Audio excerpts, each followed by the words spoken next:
Welcome back to the garage, guys. Have you ever done some boneheaded move like record a bunch only to find out your camera was on time lapse? Well, not me. I'm way too smart for that.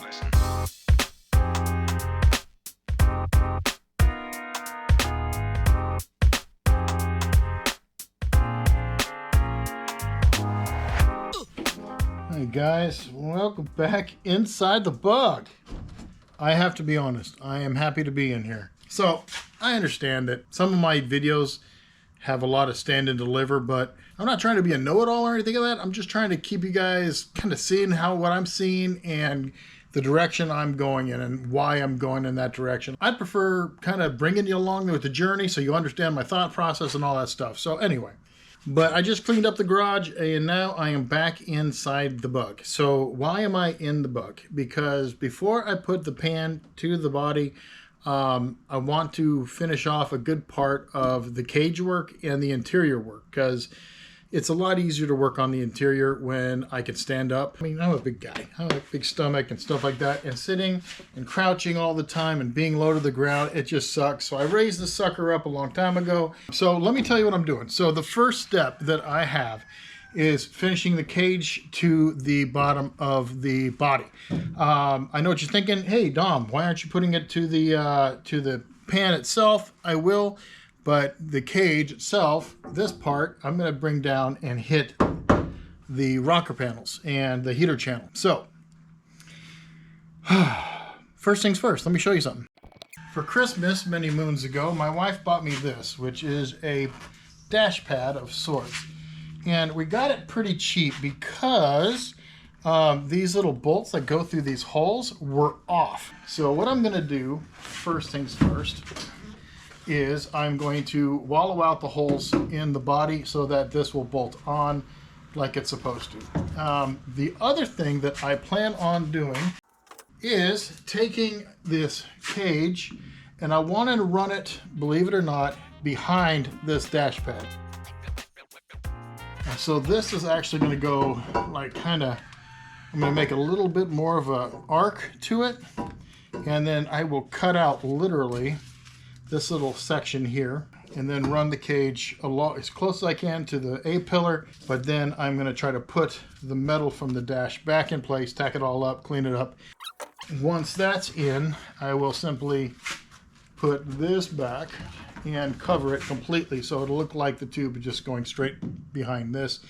I will have to do some grinding or whatever, shaping of this. We'll see how it turns out. I'm hoping it turns out good. Obviously, I want to run this tube down along in behind the dash pad and out the bottom of the dash right here.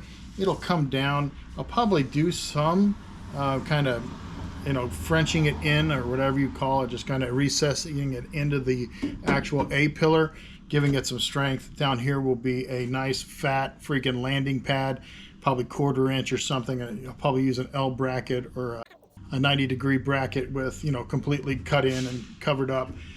Then the actual thought, and this is my thought here, is go ahead and cut from this line all the way across and get rid of the forward bulkhead type sort of stuff. That'll allow me to open it up considerably to whatever I need, especially putting in my pedals where I want them. Not 100% sure with that yet, but that will allow me as well to run a tube across the bottom of this, and that will just strengthen up the entire dash section. I want to keep the dash intact. I want to put the pad back on it and have the, it look fairly nice except for the gauge area, which is obviously going to be modified with bigger tack, bigger gauges and things of that nature, analog stuff. This section right here, I'm trying to get a 12 gang switch pro to fit right in here. Otherwise I have a 6 switch panel that will go right in there.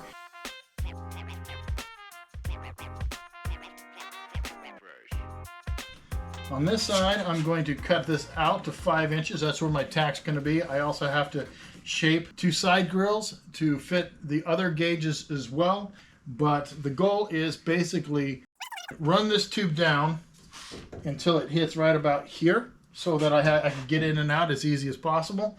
So whoop, right through the middle here, comes out the bottom, smack right down here. Similarly, all right, so this is the same arc as that, but But if I cope it into there, I can actually run it right up almost against the glass, and it will land pretty much right in this area. I'll X the crap out of it back here. See if I get one of them 20-gallon gas tanks that'll sit right behind the seats.